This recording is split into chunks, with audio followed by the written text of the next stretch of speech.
ولا سادة بعدهم ولا نبوة بعده ولا رسول بعده ونشهد أن لا إله إلا الله وحده لا شريك له ونشهد أن محمدا عبده ورسوله أما بعد فأعوذ بالله من الشيطان الرجيم بسم الله الرحمن الرحيم ويؤثرون على أنفسهم ولو كان بهم خصاصة ومن يوق شح نفسه فأولئك هم المفلحون قال النبي صلى الله عليه وسلم خير الناس من ينفع الناس أو كما قال عليه السلام صدق الله وصدق رسوله النبي الكريم ونحن على ذلك لمن الشاهدين والشاكرين والحمد لله رب العالمين. اللهم صل على محمد وعلى آل محمد كما صليت على إبراهيم وعلى آل إبراهيم إنك حميد مجيد. اللهم بارك على محمد وعلى آل محمد كما باركت على إبراهيم وعلى آل إبراهيم إنك حميد مجيد.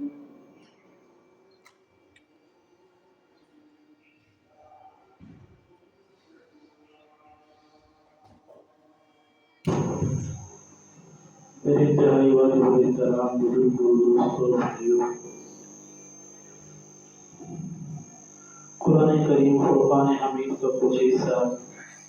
ذخیرہ احادیث سے حدیث طیبہ کو کچھ حصہ تلاوت کیا ہے۔ دعا ہے کہ مالک ذوالجلال شرح صدر کے ساتھ صحیح سے کہنے کی توفیق نصیب فرمائے۔ کہنے سننے کے بعد رب ذوالجلال ہم سب کو عمل کرنے کی توفیق نصیب فرمائے۔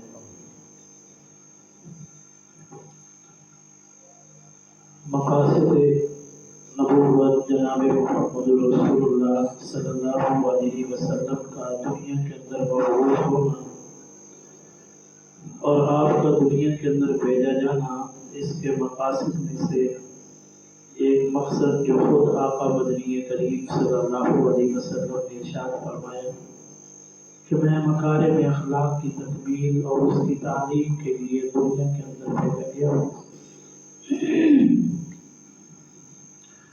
اس کے بارے میں کئی جمعوں سے بات چل رہی ہے۔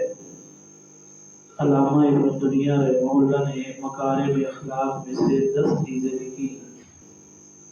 کہ جب وہ 10 صفات، 10 عادات اور 10 اخلاق بندے کے اندر آ جاتے ہیں، مومن کے اندر آ جاتے ہیں، تو وہ مومن بندہ اخلاق کے اعلیٰ درجے تک پہنچ جاتا ہے۔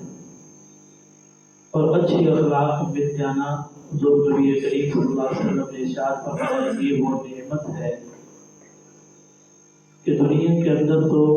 انسان جب زندگی بسر کر کے آخرت کے اندر پہنچے گا اور اس کا نامہ اعمال دیکھا جائے گا، اس کی نیکیاں تولی جائیں گی۔ ایک پردے کے اندر نیکیاں ہوں گی، دوسرے پردے کے اندر گناہ ہوں گے، تو وہاں پر نیکیوں کا وزن کیا جائے گا، تعداد بھی دیکھی جائے گی۔ سب سے وزنی چیز، سب سے وزنی نیکی، سب سے وزنی عبادت اور نیک عمل انسان کا اعلیٰ اخلاق ہوگا، حسن خلق ہوگا، اچھی عادات ہوں گی، اچھے اخلاق ہوں گے۔ ان 10 چیزوں میں سے پہلی چیز تھی سچائی اور دوسری چیز تھی امانت داری۔ تیسری چیز علامہ ابن دنیا رحمہ اللہ نے لکھا ہے، اللہ کی مخلوق کی خدمت کرنا، اس کے ساتھ ہمدردی رکھنا، اس کے ساتھ خیرخواہی کا معاملہ کرنا۔ یہ حسن اخلاق میں سے، مکارم اخلاق میں سے تیسری صفت ہے کہ اس مومن کے اخلاق سب سے اعلیٰ ہوں گے جس کے اندر یہ صفت پائی جائے گی، اور وہ صفت ہے انسانیت کے ساتھ، مسلمان کے ساتھ، دوسرے کے ساتھ خیر خواہی کرنا، ہمدردی رکھنا۔ یہ وہ صفت ہے اللہ تبارک و تعالیٰ کو اتنی محبوب ہے کہ قرآن کریم کے اندر اللہ تبارک و تعالیٰ نے ایک چیونٹی کا واقعہ بیان کیا کہ اللہ کی مخلوقات میں سے سب سے کم جسم والی مخلوق وہ چیونٹی گری جاتی ہے، شمار کی جاتی ہے۔ ایک مرتبہ اپنے قبیلے کے ساتھ، گھر والوں کے ساتھ، خاندان والوں کے ساتھ، اپنے ہی جیسے افراد کے ساتھ اپنی رزق کی تلاش کے اندر جب باہر نکلی تو اچانک اس کی نظر پڑی جو ان میں سے سب سے بڑی تھی، جو سب کی سردار تھی، کہ سیدنا حضرت سلیمان علیہ السلام کا لشکر آ رہا ہے، اور وہ لشکر اتنا بڑا ہے اور اتنے بڑے بڑے لوگ ہیں کہ اگر ان کے پاؤں کے نیچے یہ چیونٹیاں آ گئی تو ان کی زندگی ختم ہو جائے گی۔ اس کے دل کے اندر اپنے ہی قبیلے کی، خاندان کے چند افراد چیونٹیوں کے بارے کے اندر خیرخواہی پیدا ہوئی، اور اس نے کہا کہ اے چیونٹیوں، جتنا جلدی ہو سکے تم اپنے گھروں کے اندر داخل ہو جاؤ۔ جو لشکر آ رہا ہے، جو لوگ آ رہے ہیں، یہ لوگ اس بات سے لاشعور ہیں، وہ تمہیں جانتے نہیں ہیں، تمہیں دیکھ نہیں سکتے۔ تم اس سے پہلے کہ روندی جاؤ، اس سے پہلے کہ تمہاری زندگیاں دم توڑ دیں، اس سے پہلے کہ تم ہلاک کر دی جاؤ، تم ان کے پاؤں کے نیچے آ کر روک دی جاؤ، تم اپنے اپنے گھروں کے اندر داخل ہو۔ اللہ کا کلام ہے، اللہ کا قرآن ہے، اللہ کی باتیں ہیں، لیکن اللہ تبارک و تعالیٰ نے اپنی کلام کے اندر اس چیونٹی کا ذکر کیا اور اس کے واقعہ کا ذکر کیا، اور اس چیونٹی کے واقعہ کی وجہ سے اپنے کلام کی پوری سورت کا نام سورۃ النمل رکھ دیا۔ تو معلوم یہ ہوا کہ ایک جانور اگر ایک دوسرے جانور کی خیرخواہی کرتا ہے تو اللہ تبارک و تعالیٰ کو اتنا محبوب ہے، اتنا اللہ تبارک و تعالیٰ کو پسند ہے کہ ایک جانور کا دوسرے جانور کے ساتھ خیرخواہی اور ہمدردی کی وجہ سے اللہ نے اپنے کلام کے اندر اس چیونٹی کا ذکر بھی کیا، اور اس کے ساتھ ساتھ اسی چیونٹی کے نام سے قرآن کریم کی ایک سورت کا نام رکھا۔ سیدنا حضرت موسیٰ علیہ السلام مصر کے اندر فرعون کی رعایا کے ساتھ رہ رہے ہیں کہ اچانک ایک مرتبہ آپ کی آنکھوں کے سامنے ایک لڑائی ہوئی ہے قبطی سیدنا حضرت موسیٰ علیہ السلام کے قبیلے والے کو مار رہا تھا، تو انہوں نے مدد کے لیے پکارا۔ سیدنا حضرت موسیٰ علیہ السلام اپنے بھائی کی مدد کے لیے وہاں پہنچے اور اس قبطی سے اپنے بھائی کو بچاتے ہوئے ایک ہاتھ اس کو مارا، جس کی وجہ سے وہ اس کو برداشت نہ کر سکا اور موقع پہ فوت ہو گیا، مر گیا۔ اب فرعون کی فوجوں کو فرعون کے پاس یہ بات پہنچی، فرعون پہلے ہی سیدنا حضرت موسیٰ علیہ السلام کے خلاف تھا، اس نے اپنی فوجوں کو کہا کہ جاؤ اور موسیٰ کو گرفتار کر کے لے آؤ، ہم اس سے قصاص لیں گے۔ سیدنا حضرت موسیٰ علیہ السلام اسی خوف سے مصر کو چھوڑا اور ایک جنگل کی طرف روانہ ہو گئے۔ چلتے چلتے یہاں تک کہ آپ مدین کے اندر پہنچے۔ جب مدین کے اندر پہنچے تو آپ نے عجیب ماجرا دیکھا کہ ایک کنواں ہے اور اس پہ لوگ اپنے اپنے جانوروں کو پانی پلا رہے ہیں اور اپنے اپنے برتنوں کے اندر پانی بھر رہے ہیں پینے کے لیے۔ اب سیدنا حضرت موسیٰ علیہ السلام نے دیکھا کہ جتنے بھی لوگ ہیں وہ کنویں کی مڈیروں پر پانی کو کھینچ رہے ہیں، جانوروں کو پلا رہے ہیں، لیکن دو نوجوان لڑکیاں ہیں جو پیچھے ہٹ کر اپنی بکریوں کو لے کر کھڑی۔ سیدنا حضرت موسیٰ علیہ السلام وہاں پہ گئے اور ان سے کہا کہ بات کیا ہے؟ سب کنویں کے اوپر اپنے اپنے جانوروں کو پانی پلا رہے ہیں اور آپ پیچھے کھڑی ہیں۔ انہوں نے کہا کہ بات یہ ہے کہ ہم اس دھکم دھیل کے اندر نہیں جانا چاہتی، دراصل ہم اس لیے پیچھے کھڑی ہیں کہ جب یہ پلا رہے گے اس کے بعد ہم اپنے جانوروں کو پلا کے کر لوٹ گئے۔ تو سیدنا حضرت موسیٰ علیہ السلام نے کہا اس طرح تو آپ کی باری بہت دیر کے بعد آئے گی۔ کہا دیر کے بعد بھی آئے لیکن ہم لوگوں کے اندر شامل ہو کر اس بھیڑ کا حصہ نہیں بننا چاہتے۔ سیدنا حضرت موسیٰ علیہ السلام سمجھ گئے کہ یہاں پر بھی انصاف والا معاملہ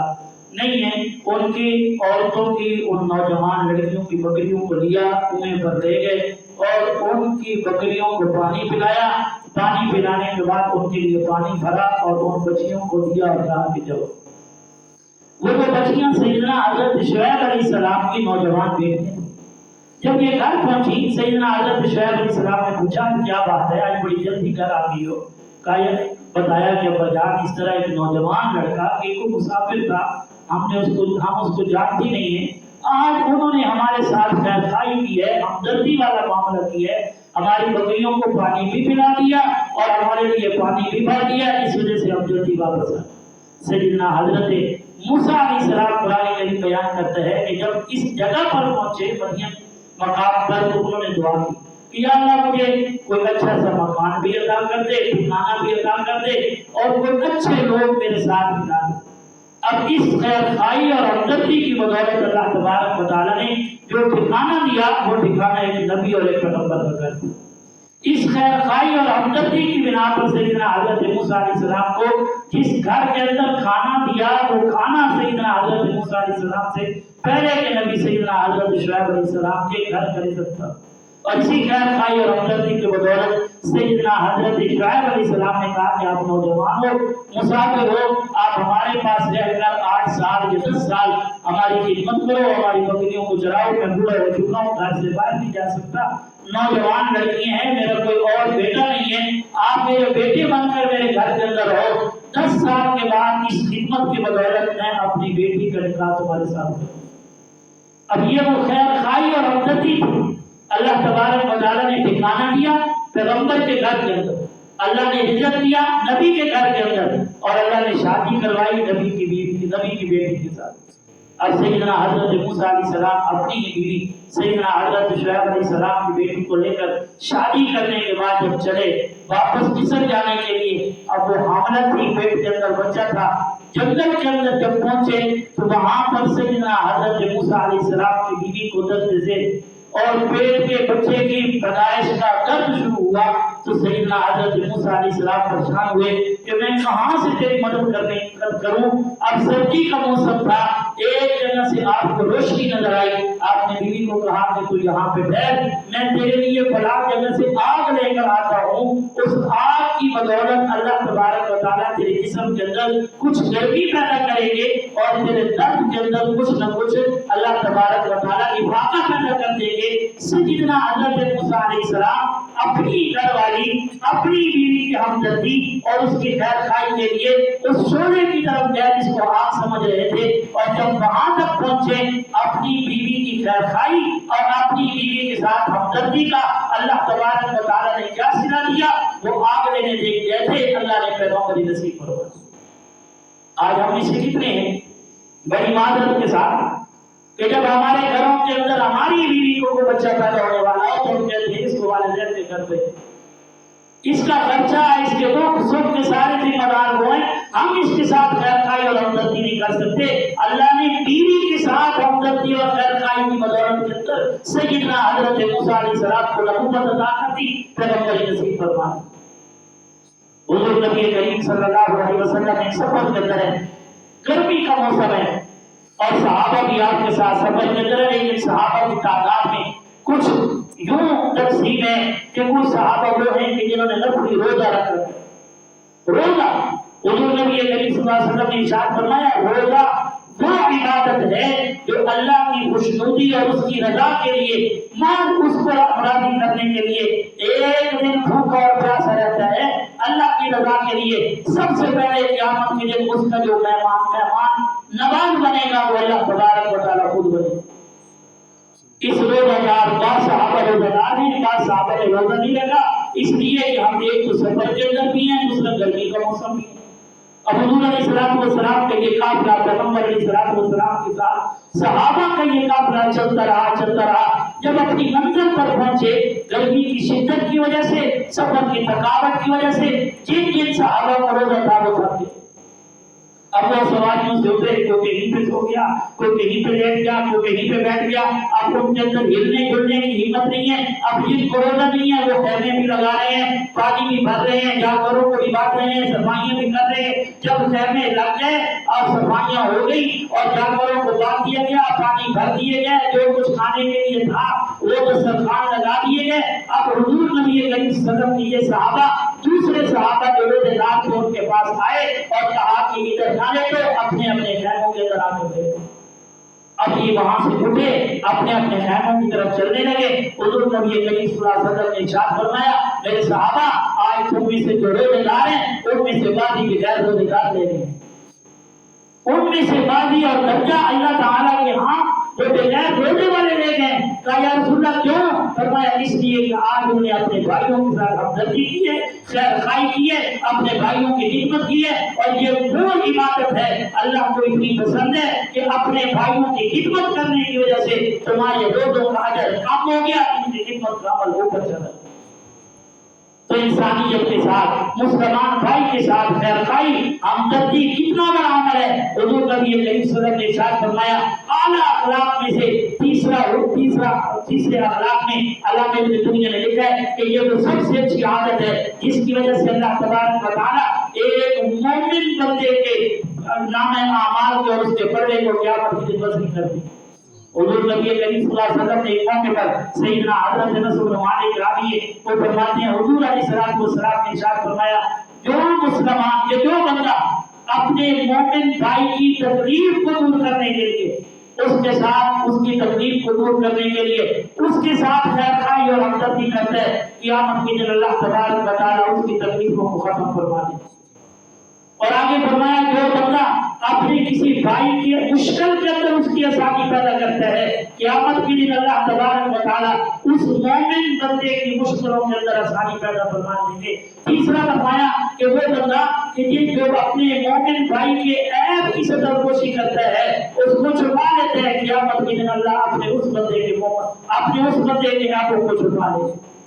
اور چوتھی جگہ ارشاد فرمایا حضور نبی کریم صلی اللہ علیہ وسلم نے کہ جو بندہ اپنے مومن بھائی کی کسی حاجت کو پورا کرتا ہے، اس کی کسی حاجت کے اندر اس کے کام آ جاتا ہے، قیامت کے دن اللہ تبارک و تعالیٰ اس کی 70 حاجتوں کو ایک حاجت کے بدلے کے اندر پورا فرمائے۔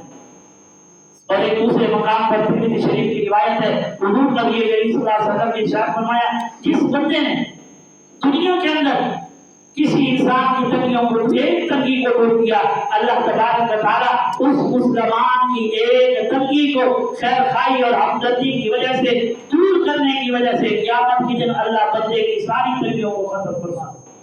حضور نبی کریم صلی اللہ علیہ وسلم نے سنن ابن ماجہ کی روایت ہے کہ ایک شخص کے بارے کے اندر آپ نے ارشاد فرمایا، جنت کا فیصلہ کر دیا جائے گا اور یہ کہا جائے گا کہ جاؤ جنت کے اندر چلے جاؤ، ہم نے تمہارے اعمال کو دیکھ لیا ہے، ہم تمہارے لیے جنت کا فیصلہ فرماتے ہیں۔ اللہ کا وہ بندہ جنت کا فیصلہ سن کر فرشتوں کے حکم کے اندر جب جنت کی طرف جا رہا ہوگا، ایک بندہ اس کو ملے گا، وہ کہے گا بھائی مجھے پہچانتے ہو؟ کہا کہ میں تو نہیں پہچانتا۔ کہا میں فلاں علاقے کا رہنے والا ہوں، دنیا کے اندر ایک مرتبہ میرے ساتھ ملاقات ہوئی تھی، اس وقت تو پیاسا تھا اور تو نے اس وقت یہ کہا تھا کہ آج میں پیاسا ہوں، مجھے ایک پیالہ پانی کا پلا دے، میری تکلیف کو دور کر دے۔ اللہ قیامت کے دن تیری تکلیف کو دور کر دے گا۔ اللہ نے میرے لیے جہنم کا فیصلہ کر دیا ہے، تیرے لیے جنت کا فیصلہ کر دیا ہے، آج تو میرے ساتھ خیر خواہی کر اور اللہ کے حضور یہ میری سفارش کر دے، اللہ تیرے ساتھ مجھے بھی جنت دے۔ حضور نبی کریم صلی اللہ علیہ وسلم نے ارشاد فرمایا، جب اللہ کا یہ بندہ جنت کی طرف جانے والا اپنے اس بھائی کے ایک پانی کے پیالہ پلانے پر اللہ کے حضور حاضر ہوگا، اللہ فرمائے کہ تو اکیلا نہیں، اپنے بھائی کو بھی ساتھ جنت کے اندر لے جا۔ سنن ابن ماجہ کی روایت ہے، سیدنا حضرت عبداللہ ابن مسعود رضی اللہ تعالیٰ عنہ فرماتے ہیں، آقا نبی کریم صلی اللہ علیہ وسلم نے ارشاد فرمایا، وہ بندہ، وہ مومن بندہ جو اپنے بھائی کی دنیا کے اندر ہر حاجت کے اندر اس کی حاجت کو پورا کرنے کی کوشش کرتا ہے اور اس کی مشکل کو دور کرنے کی کوشش کے اندر لگا رہتا ہے، اس کو اپنی کوشش تک کبھی بھی تکلیف نہیں پہنچنے دیتا۔ حضور نبی کریم صلی اللہ علیہ وسلم نے ارشاد فرمایا، قیامت کے دن جب یہ میرا امتی اللہ تبارک و تعالیٰ کے حضور حاضر ہوگا اور اس کے نامہ اعمال کے اندر اس کے اعمال تل رہے ہوں گے، اس کے اعمال کا وزن کیا جا رہا ہوگا، ایک پلڑے کے اندر اس کی نیکیاں ہوں گی، دوسرے پلڑے کے اندر اس کے گناہ ہوں گے۔ اس وقت یہ مومن اکیلا اس پر اپنے اعمال کو تلوانے کے لیے اس کی ذات پر نہیں ہوگا، بلکہ میں محمد صلی اللہ علیہ وسلم اپنی امتی کے ساتھ بھی اس نامہ اعمال کے اوپر کھڑا ہوں گا۔ صحابہ نے پوچھا، یا رسول اللہ